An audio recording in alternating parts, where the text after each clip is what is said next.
Cebisama se consolida como la feria internacional española con más visitantes extranjeros y cuenta en su 30ª edición con expositores de 40 países.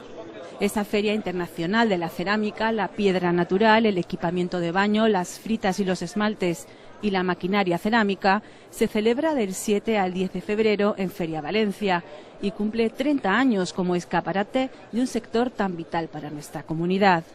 El presidente Alberto Fabra ha inaugurado el certamen dirigido al sector profesional, uno de los más competitivos y dinámicos que apuesta por la innovación y la internacionalización para mantenerse a la vanguardia.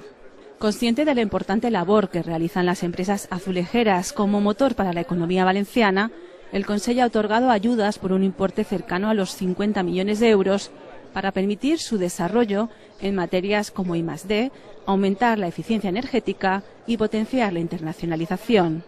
Esta feria es un escaparate al mundo, un escaparate no solo